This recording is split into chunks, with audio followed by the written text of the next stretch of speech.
Hola jóvenes, en esta ocasión, dentro del curso de farmacología, vamos a hablar de anatomía y fisiología del sistema nervioso. Este tema es muy importante porque son las bases para entender la farmacología del sistema nervioso y del sistema nervioso autónomo. Entonces vamos a empezar. Primero que nada, las funciones del sistema nervioso son regular las actividades del músculo liso, del músculo cardíaco y de algunas de las glándulas. Va a recibir estímulos y los va a traducir en impulsos nerviosos. Percibe todas las sensaciones de las vísceras y de los vasos sanguíneos, los lleva a través de la médula a los centros de integración que están en el sistema nervioso central, integra ahí los impulsos y a su vez el sistema nervioso da respuestas motoras. La regulación de este sistema no es consciente, o sea, es completamente involuntario. Nosotros no tenemos forma de regularlo voluntariamente. Entonces es completamente inconsciente su regulación. De hecho, está funcionando automáticamente desde el momento en que nacemos o desde antes incluso hasta el día de la muerte. Todo está automáticamente regulado. Se regula en los centros encefálicos, básicamente en el hipotálamo y en el tronco encefálico, y recibe impulsos del sistema límbico y otras regiones cerebrales. Por eso se llaman centros integradores. Ahí se integran diferentes sensaciones, diferentes aferencias para que se puedan dar las órdenes adecuadas de acuerdo a esos impulsos aferentes. Entonces, el sistema nervioso somático comprende motoneuronas y neuronas sensoriales. Las neuronas sensoriales son las que se encargan de conectarnos, por decirlo así, con el medio ambiente, porque transmiten los estímulos que captan los receptores de los sentidos, ya sea luz a través de la visión, sonido a través de la audición, el gusto, el olfato y el equilibrio. Y además tenemos receptores corporales o receptores somáticos que se encargan de informarnos de dolor, de temperatura, de tacto y de propiocepción. Propiocepción es la sensación de lo propio.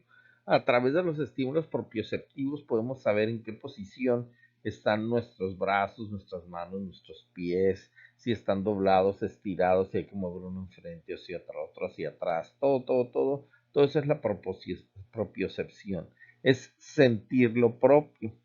Hay enfermedades donde se pierde la propiocepción y el paciente literalmente tiene que voltear a ver dónde tiene la mano, dónde tiene el pie, en qué posición. Nosotros ni siquiera pensamos, ¿no? Sin voltear a ver, sin ver nuestras extremidades, sabemos en qué posición están estiradas, dobladas, este, si estamos de pie, si estamos sentados, pero si pierdes la propiocepción no sabes nada de eso. Normalmente se perciben estas de manera consciente, sabemos dónde están y ni siquiera pensamos en ellas, ¿verdad? Las neuronas motoras somáticas inervan a los músculos, ¿verdad? Que ese es el tejido efector del sistema nervioso simpático y producen movimientos voluntarios y conscientes. Entonces, el sistema nervioso se va a dividir en dos, el sistema nervioso central y el sistema nervioso periférico. El sistema nervioso central está formado por el encéfalo, que es el cerebro propiamente dicho, el cerebro, el bulbo, todo esto, y la médula espinal, aquí la vamos viendo.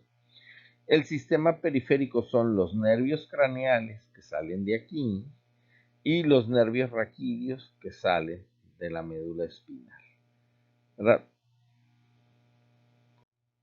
El sistema nervioso periférico está dividido también en dos partes. El sistema aferente es que lleva las sensaciones hacia el sistema nervioso central, y habíamos dicho el sistema propioceptivo, o sea, sentimos lo propio, y vamos a agregar ese concepto que es el nociceptivo. Nociceptivo es que percibe lo nocivo. Si nos quemamos, si nos picamos, si nos lastimamos, si nos raspamos, si nos torcemos. Bueno, ese dolor, esa sensación que tenemos que la vamos a transmitir como dolor o que la vamos a sentir como dolor, esa es la nocicepción. Noci es de nocivo. Entonces sentimos lo nocivo, lo que nos lesiona, y es un mecanismo de defensa, porque si tú, por ejemplo, arrimas la mano a algo caliente y te quemas, inmediatamente vas a retirar la mano. O sea, te da una alarma. Hay personas que pierden la nocicepción, sí, sí la pierden y están lesionando continuamente sus extremidades. Y tenemos el sistema sensorial, ¿verdad? Lo que habíamos dicho hace rato, los órganos de los sentidos, la visión, el olfato, el gusto, el tacto, todo eso, el oído, el sonido, todo eso es el sistema sensorial. Y el motor que es eferente, o sea, que sale del sistema nervioso hacia la periferia, o sea, sale hacia afuera, también se divide en somático, que es el impulso de neuronas al sistema musculoesquelético, nos permite movernos, y el autónomo, que es el que nos va a interesar mucho, sobre todo para esta clase. En el autónomo, que está formado por el sistema simpático y parasimpático, son los impulsos del sistema nervioso central que van a ir hacia ganglios autónomos y que van a regular al músculo liso, al músculo cardíaco y a las glándulas sin que nosotros vamos a intervenir en forma consciente para hacerlo. O sea, tú conscientemente no puedes regular tu frecuencia cardíaca, no puedes regular el movimiento de tu intestino, no puedes regular si sudas o no sudas más o si secretas más o menos. Por eso se llama autónomo. Parece que actúa en forma independiente, pero más adelante vamos a ver que no es tan independiente, ¿no? Pero va a depender mucho de la información que reciba de estos.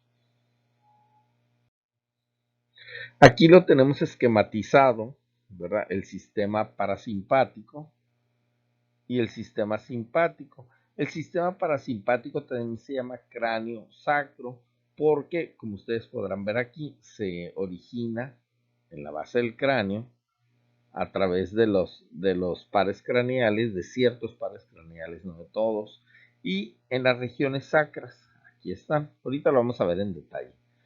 Y el toracolumbar, que se origina precisamente en la médula espinal, que hace escala en los ganglios, esto es muy importante, los ganglios simpáticos, y que inerva más o menos las mismas estructuras. Lo que pasa es que estos sistemas, el parasimpático y el simpático, son antagónicos. Podemos ver aquí, este contrae la pupila, este la dilata, este estimula la salivación, este inhibe la salivación, este reduce el latido cardíaco, este acelera el impulso cardíaco, pero tienen que estar en equilibrio. Cuando están en equilibrio, eso es lo que conocemos como homeostasis. Si ese equilibrio se pierde, vienen las patologías que más adelante vamos a ver. ¿Para qué nos va a servir ese sistema nervioso autónomo? Bueno, primero tenemos que saber que también se lo van a encontrar con los nombres de sistema nervioso vegetativo, neurovegetativo o involuntarios, y va a regular y coordinar funciones involuntarias, funciones inconscientes y funciones automáticas. Se encuentra situado en la zona lateral gris de la médula espinal, en el bulbo raquídeo y en el hipotálamo. Y se va a dividir en dos sistemas que ya hemos estado mencionando, el sistema simpático y el sistema parasimpático.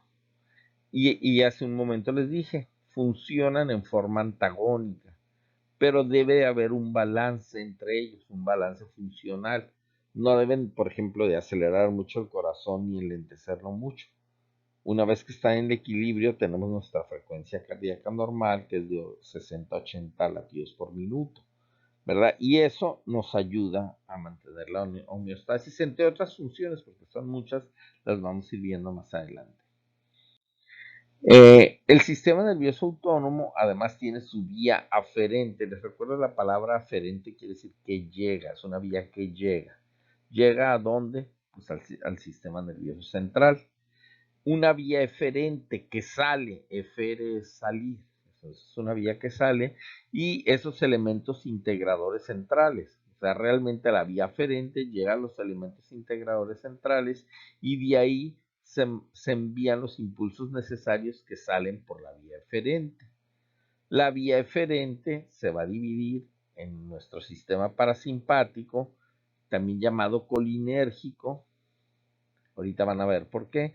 El sistema simpático, llamado adrenérgico, y el sistema no adrenérgico y no colinérgico, por sus siglas, porque no lleva ninguno de estos neurotransmisores. Entonces, ¿por qué se llaman así, colinérgico y adrenérgico? En el sistema colinérgico, el neurotransmisor es la acetilcolina. En el sistema adrenérgico, el neurotransmisor es la noradrenalina. De ahí los nombres colinérgico y adrenérgico. Y la adrenalina se libera principalmente en las glándulas suprarrenales, más bien dicho. ¿Qué hace el sistema simpático? Los dos tienen sus funciones.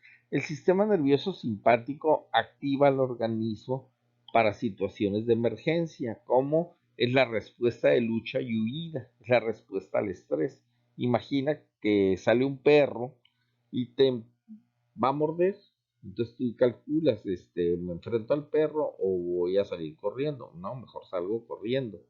Entonces, eso hace que aumente tu frecuencia cardíaca, aumenta tu presión arterial. ¿Por qué? Porque hay que llevar más sangre y más oxígeno al músculo, acelera el ritmo respiratorio para captar más oxígeno, dilata las vías respiratorias con el mismo fin, eleva la concentración de glucosa en sangre porque necesitamos esa energía extra para ir a alimentar al músculo y poder salir corriendo. Estimula la liberación de adrenalina y noradrenalina para que haya no solamente más neurotransmisor, sino para que se acelere la frecuencia cardíaca y inhibe todos los sistemas que no participan en las situaciones de estrés como el aparato digestivo, ¿no? Imagínate que salieras corriendo y te fueras haciendo el baño, pues no. Todo esto, entonces, inhibe lo del sistema digestivo y fíjense cómo afecta sobre todo al sistema cardiovascular y al sistema respiratorio y además nos aporta más energía. Entonces, esos son los efectos del sistema simpático. El sistema simpático, como ya hemos dicho hace un momento, activa la mayor parte de los órganos del cuerpo para trabajar más intensamente, excepto lo que está relacionado con la digestión, ya dijimos, ¿verdad? Es tóraco-lumbar, o sea, se origina desde la dorsal 1 o torácica 1, como le quieren llamar, aquí está, hasta la lumbar 2. En todas esas zonas de la médula se origina y básicamente va a dilatar la pupila, inhibir la salivación, relajar los bronquios, acelerar el impulso cardíaco, inhibir la actividad digestiva, estimular la liberación de glucosa por el hígado, estimular la secreción de adrenalina y noradrenalina por las suprarrenales, no por el riñón. Esto es un error. Relaja la vejiga y contrae el recto. Entonces, todo eso son los efectos del sistema nervioso simpático. El sistema parasimpático, por lo contrario, este predomina durante el reposo. Regula las actividades que tienden a conservar energía, sobre todo en los periodos de descanso o recuperación. Disminuye la frecuencia cardíaca y estimula las funciones digestivas. Este se origina en los nervios craneales, aquí están, y en los del sacro, acá están, ¿verdad? Y relaja la mayor parte de los órganos del cuerpo, excepto lo relacionado con la digestión, o sea, todo lo contrario que en el simpático. Contrae la pupila, estimula la salivación, o sea, nos prepara para comer, reduce el latido cardíaco, contrae los bronquios, estimula la actividad digestiva, se supone que entró alimento, Estimula la vesícula biliar porque la bilis es necesaria para la digestión de ciertos alimentos. Contrae la vejiga y relaja el recto. Esto nosotros lo vemos, por ejemplo, con los bebitos. Le das de comer y casi inmediato evacúa. ¿Verdad? Entonces, ahí se ve, como ellos no tienen mucho control, pues ahí se ve rápidamente. Entonces las mamás dicen, ay, acaba de hacer lo que se comió. No, no, la verdad no hizo lo que se comió en ese momento. Era lo que traía en el intestino, pero como se relajó el recto, pues hizo popó el niño. ¿Verdad? Entonces, acuérdense, se origina en la base del cráneo, son los nervios craneales, ahorita vamos a ver cuáles son, y los nervios sacros de S2 a S4.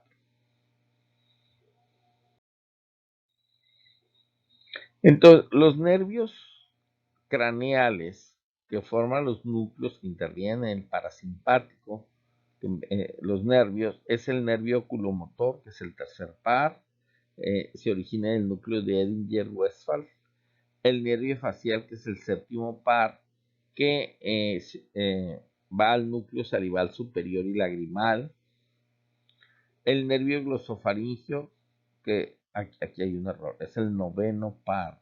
El noveno par es el núcleo salivar inferior y el nervio vago, que es el décimo par, y es el núcleo dorsal, se origina en el núcleo dorsal del vago. Entonces estos son los cuatro, acuérdense, 3, 7, 9, porque este es un error, 9 y 10. Estos cuatro pares craneales forman parte importante del sistema simpático.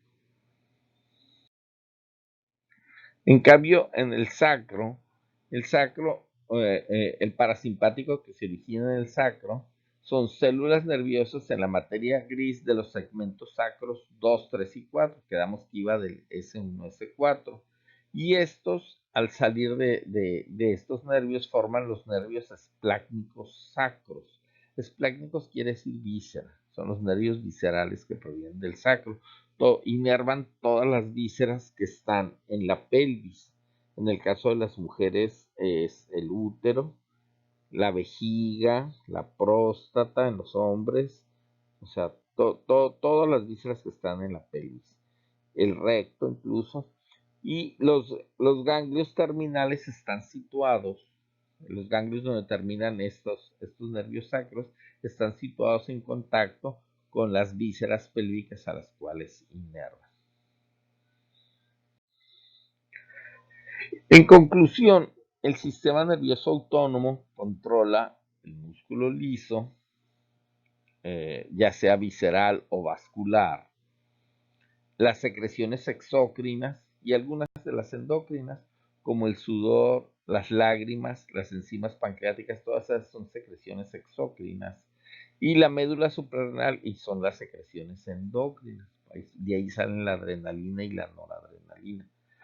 Eh, Controlan la frecuencia y fuerza de contracción del corazón, controlan procesos metabólicos y el equilibrio de ambos sistemas regula el funcionamiento. Ambos sistemas, me refiero al simpático y al parasimpático, regulan el funcionamiento fisiológico de los órganos en condiciones normales.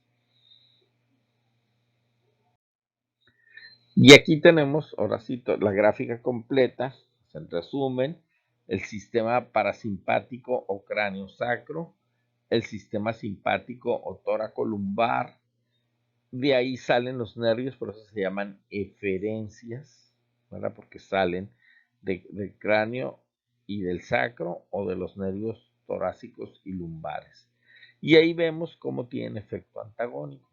Contrae la pupila el parasimpático, el simpático dilata la pupila, estimula la salivación, inhibe la salivación, reduce el latido cardíaco, acelera el impulso cardíaco, contrae los bronquios, relaja los bronquios, estimula la actividad digestiva, inhibe la actividad digestiva, estimula la vesícula biliar, estimula la liberación de glucosa por el hígado, contrae la vejiga, relaja la vejiga, relaja el recto, contrae el recto. Entonces ahí vemos cómo son antagónicos y deben de estar en equilibrio, en perfecto equilibrio. De otra manera, sobrevienen patologías, que más adelante veremos. Entonces, está formado por el sistema simpático, parasimpático y entérico. ¿Qué tiene que ver el entérico? El entérico no lo habíamos mencionado. El intestino, el tubo digestivo realmente, tiene su propio sistema nervioso. Cada vez es más reconocido. Son dos plexos ahí, el plexo mientérico y el plexo de Auerbach. Los dos tienen mucho que ver con el movimiento y las secreciones del intestino. Hay dos tipos de neuronas, las preganglionares, cuyos cuerpos están en el sistema nervioso central, y las postganglionares, cuyos cuerpos están en un ganglio autónomo que pertenece al sistema nervioso simpático. Lo vamos a ver más adelante en una ilustración. Entonces habíamos dicho, la porción toracolumbar, o sea, de T1 a L2, que es el sistema simpático, sus fibras se originan en las astas grises laterales de la médula espinal.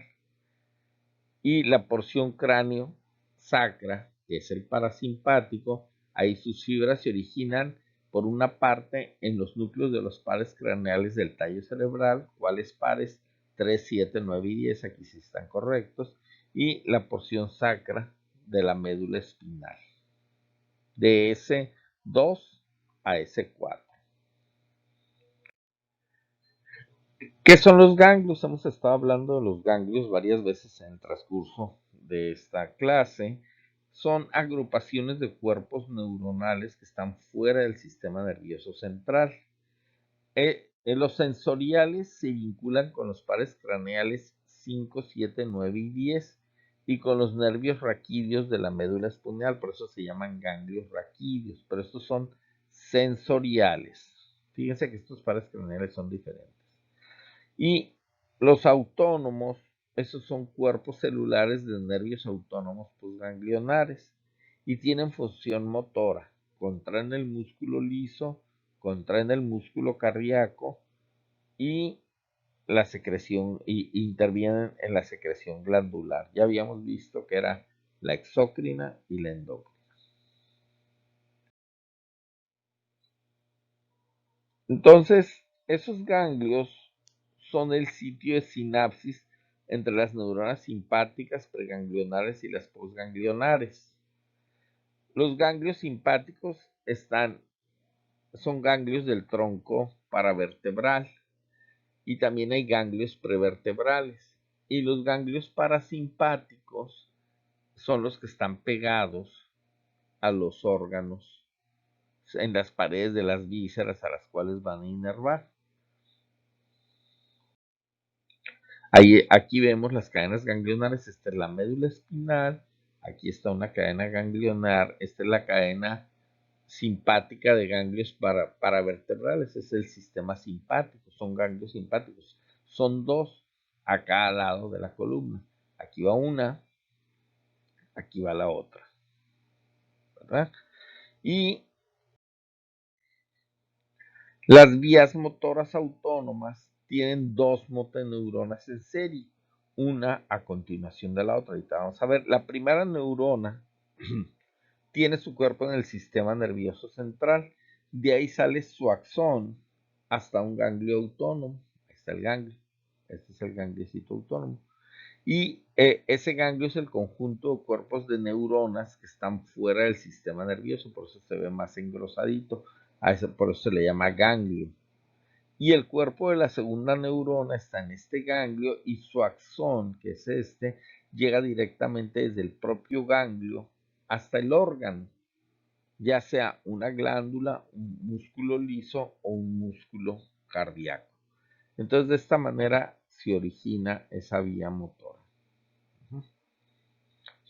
Les recuerdo, son vías simpáticas, por lo cual son involuntarias. Son los que van a mover todo el músculo que es involuntario, que básicamente es el músculo liso, el músculo cardíaco. Volvemos a verlos aquí. La médula espinal tiene astas posteriores y astas anteriores. Las astas posteriores son sensitivas y las astas anteriores son motoras. Estas son aferentes, o sea, los impulsos llegan aquí y suben hacia el cerebro. Estas son eferentes, o sea, salen de aquí y van hacia los órganos que van a inervar. Otra vez, aquí vemos la cadena simpática y vemos cómo sale la primera neurona, hace contacto con la segunda neurona del cuerpo ganglionar y del cuerpo ganglionar aquí va saliendo hasta que llega a inervar, en este caso, el intestino grueso.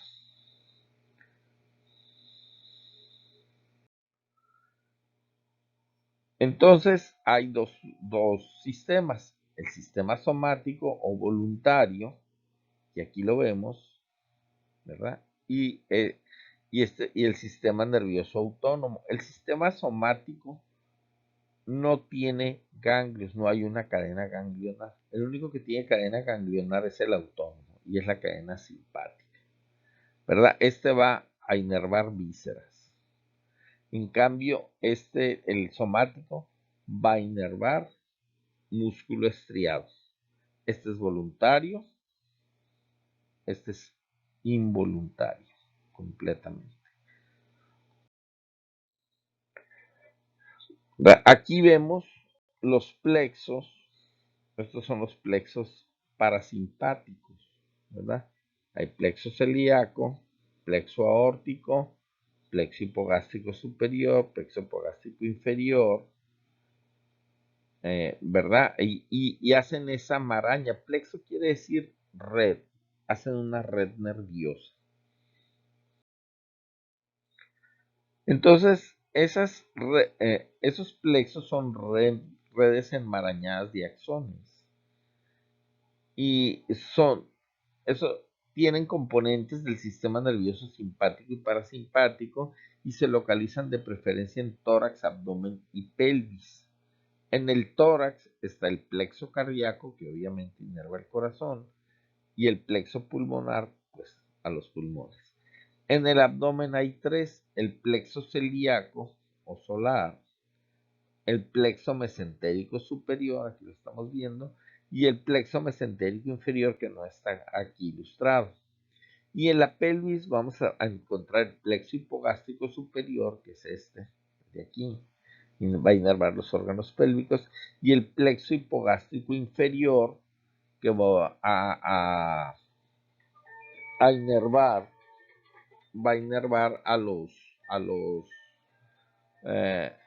a las vísceras pélvicas.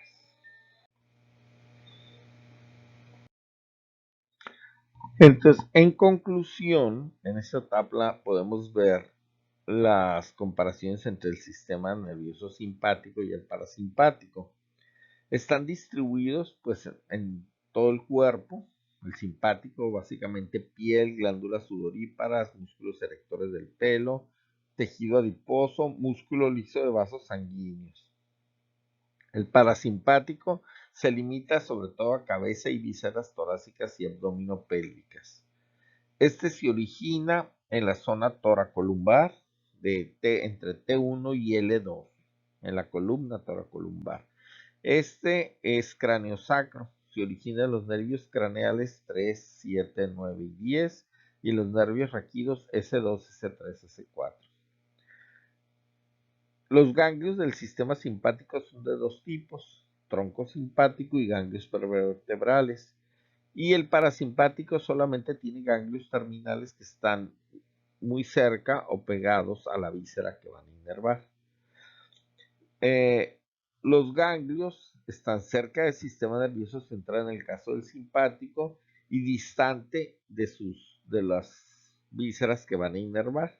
En cambio, los del parasimpático están cerca de las vísceras o en las paredes de las propias vísceras. Estas son fibras preganglionares cortas que forman sinapsis con muchas neuronas postganglionares de fibras largas que tienen contacto con los efectores viscerales.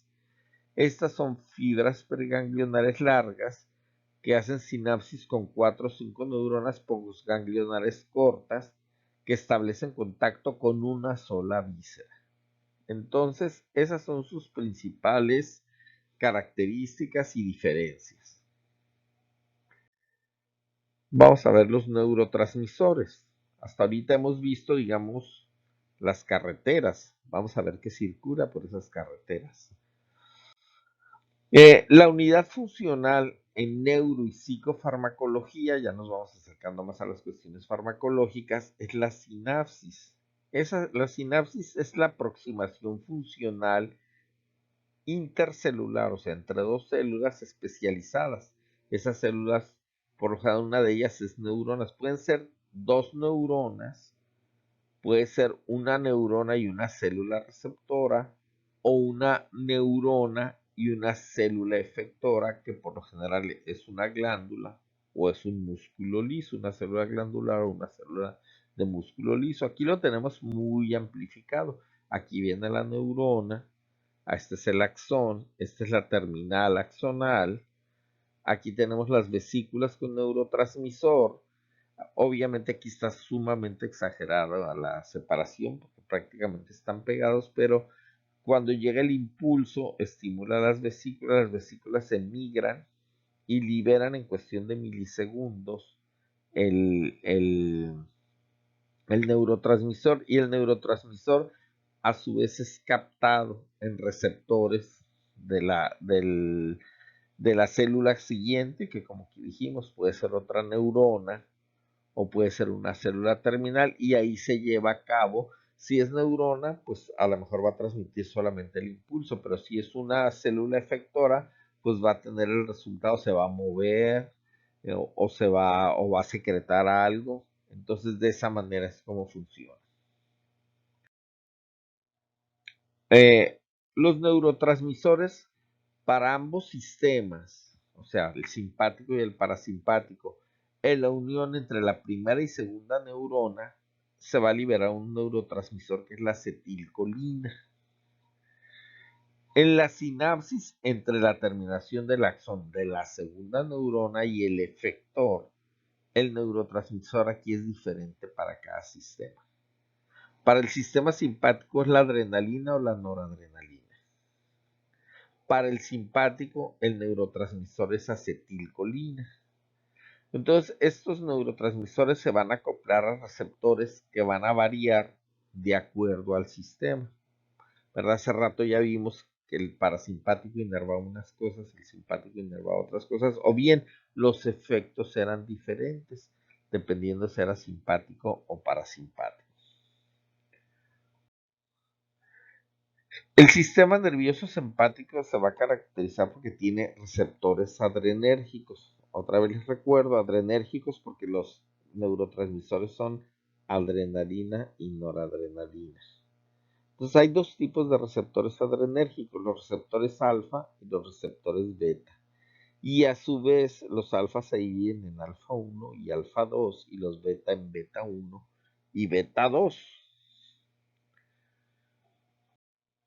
Los alfa 1 se encuentran en el músculo liso vascular, producen contracción, se encuentran en el músculo pilomotor, que produce erección del vello, se encuentran en la pupila y son dilatadores de pupila y son inotrópicos para el corazón. Esta palabra inotrópico significa que aumentan la fuerza de contracción del corazón. No la frecuencia, pero la fuerza de contracción. O sea, se contrae más fuerte el corazón. Los receptores alfa 2 están en las plaquetas, se promueve la agregación plaquetaria, están en terminaciones nerviosas para liberar neurotransmisores, están en el músculo liso vascular produciendo contracción de los vasos sanguíneos y están en los adipocitos y su estimulación produce lipólisis. La lipólisis es la liberación de la grasa que a su vez se va a convertir por medio de otras cuestiones bioquímicas en glucosa. Los receptores beta 1 están básicamente en el corazón y estos son inotrópicos y cronotrópicos y cada uno y pueden ser inotrópicos y cronotrópicos positivo o negativo. Un inotrópico positivo aumenta la fuerza de contracción. Un inotrópico negativo disminuye la fuerza de contracción. Un cronotrópico positivo aumenta la frecuencia cardíaca y un cronotrópico negativo disminuye la frecuencia cardíaca. En el hígado, producen glucogenólisis, que es el glucógeno que queda desbaratado para producir glucosa. Entonces promueven liberación de glucosa. En el músculo liso respiratorio, básicamente el de los bronquios, producen relajación, o sea, broncodilatación. Y en el músculo esquelético promueven captación de potasio. Entonces, esos son los diferentes típicos de receptores adrenérgicos y sus principales localizaciones.